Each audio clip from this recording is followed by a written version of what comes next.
Hello and welcome to Cricbuzz Comm Box. A little update, the halfway mark of the West Indies chase. 191 is where they need to be, and they are at 73 for the loss of 4 wickets at the end of the 10 overs. So they are behind on the run rate and they are way behind on the wickets, Parthiv. Not looking good for them. Absolutely not looking good. That's something which we had predicted in our mid-show. I think it was always going to be difficult for West Indies on this wicket, and I'm sure India was smarter. They bowled in right areas. They took the pace off, didn't give that pace.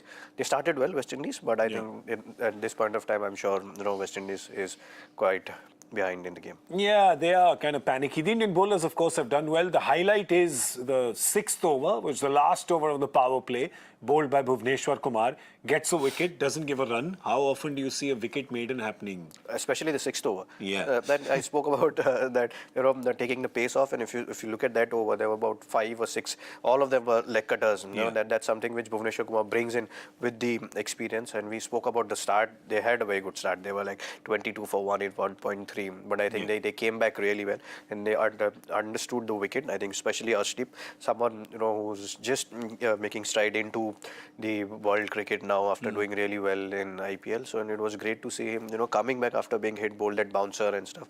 So it was good to see India varying the pace on this wicket. Let's have a look at what the bowlers have done so far. The bowling analysis of India in the first 10 overs. As you can see, it is a situation, as I like to call, kaddu katega, sab mein bachega.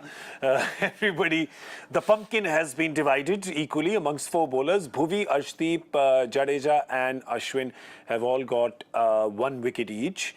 But Hardik is only bowled 1 over, and we haven't seen Ravi Bishnoi yet, which is a little surprising, isn't it? That's what I was going to say. Interestingly, the Ravi Bishnoi has not even bowled, so we might just see him bowling at 4 overs on trot on this wicket, and we could see a couple of wickets or 3 wickets from him here. Is he bowling like Chahal? Is he going to be the finisher? Bowling? Yeah, it looks like it. Yeah, it looks like it. I think that's interesting things we've seen today. We saw Surya Kumar Yadav coming and opening, and then we did that almost in the 11th over, and then Ravi Bishnoi hasn't bowled an over. Interesting. Well, right now it's looking like a tall mountain for West Indies, because they need to get runs at almost 12 and over in the back 10, and they don't have too much batting. Of course, they've got Robin Powell and Shimron Hetmyer, who'll have to play out of his skin to get there. They've got Akil Hussain to follow, and Odin Smith, Kimo Paul.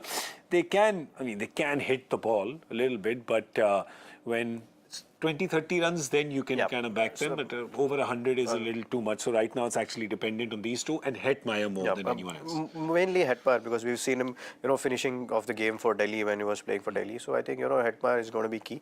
But I think it's always going to be a big task for West Indies to win it from here, especially when Bishnoi has 4 overs left, Jadeja has an over left, or Ashwin has 2 overs left. So I think it's going to be a big task. I think, yes, West Indies have a lot of all-rounders, but those all-rounders are not match winners, as you rightly said, that if they have to score 20-30 of 2 overs or something, they can do it, but not the 100. Okay, well, that's all we have for you right now. It's looking advantage India in the first of this 5-game series that India is playing with the West Indies. We're going to come back at the end of this game on Cricbuzz Live. So do join us both and Harsha Bhogle then. That's all we have for the Comm Box. See you later.